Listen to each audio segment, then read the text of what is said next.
Alors, le jour du dépassement de la Terre. Chaque année, c'est un peu la même chose, on en entend parler partout. La date arrive, elle fait les gros titres et hop, elle semble avancer de plus en plus tôt dans l'année. C'est un concept qui marque les esprits, c'est sûr. Mais qu'est-ce que ça veut dire concrètement? Comment est-ce qu'une seule et unique date pourrait vraiment résumer tout notre impact sur la planète? Allez, on va creuser ça. Pour comprendre, l'idée de départ est en fait hyper simple. Il faut imaginer que la planète fonctionne un peu comme un compte en banque. Chaque 1er janvier, la nature nous fait un virement. Elle nous dépose un budget de ressources renouvelables pour toute l'année, de la nourriture, du bois, du poisson, mais aussi, et c'est crucial, une capacité à absorber nos déchets, comme le CO2. Et donc, le jour du dépassement, c'est tout simplement la date exacte où l'on a cramé tout ce budget annuel. C'est le jour où notre compte planétaire passe dans le rouge. À partir de ce moment précis et jusqu'au 31 décembre, eh bien, l'humanité vit à crédit. Écologiquement parlant, bien sûr. On ne consomme plus les intérêts que la nature génère, on commence à taper dans le capital. Ok, mais alors comment on calcule une date pareille? On se doute bien que ce n'est pas juste une estimation lancée en l'air. Non, c'est le résultat d'une comptabilité écologique mondiale très sérieuse qui est menée par l'organisation Global Footprint Network. Il faut vraiment voir ça comme un audit annuel de la planète Terre. En fait, le calcul de base, c'est une comparaison. Il faut imaginer une grande balance. D'un côté du plateau, on met la biocapacité. C'est l'offre de la nature, tout ce que les écosystèmes peuvent régénérer en un an. Et de l'autre côté, on met notre empreinte écologique. C'est notre demande, tout ce qu'on exige de ces mêmes écosystèmes. Le jour du dépassement, c'est juste le moment précis où la balance bascule, où notre demande devient plus lourde que ce que la nature peut nous fournir.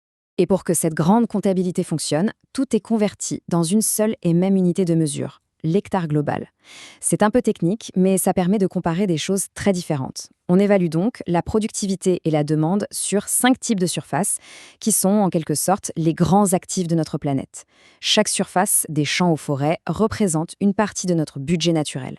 Maintenant, si on regarde d'un peu plus près ce qui compose notre fameuse empreinte écologique, il y a un élément qui pèse, mais alors beaucoup plus lourd que tous les autres. Et c'est là que l'analyse devient vraiment intéressante. Spontanément, on pourrait penser à notre alimentation, à la déforestation, à la construction des villes. Mais c'est quoi vraiment le plus gros morceau de notre demande sur la planète? La réponse est assez surprenante et elle change un peu la façon de voir le problème. Et la voilà, la réponse. Plus de la moitié de notre empreinte totale, 60% pour être exact, ne vient que d'une seule chose, nos émissions de carbone.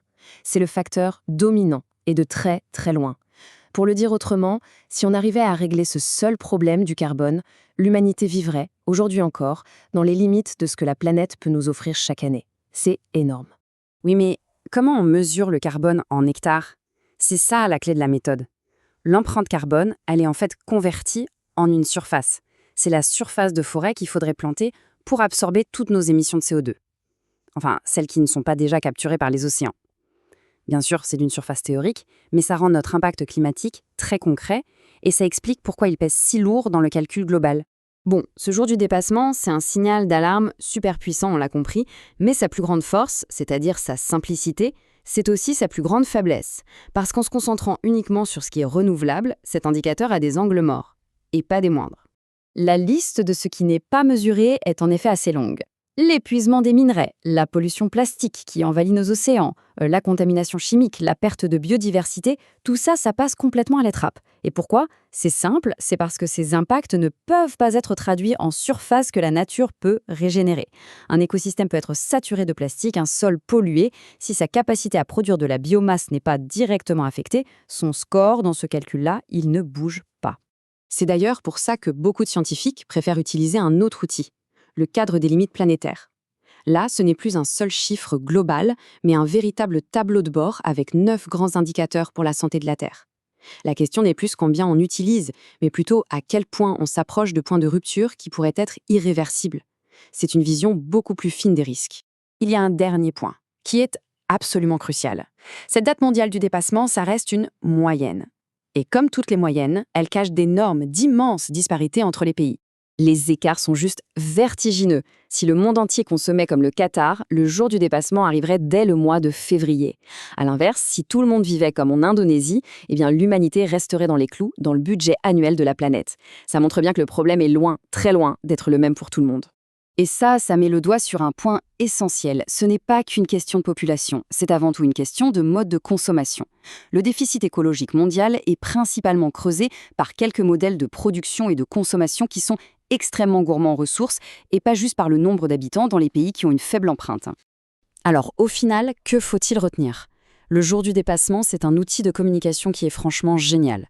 C'est une alerte rouge qui clignote sur notre calendrier mondial. Mais il faut le prendre pour ce qu'il est.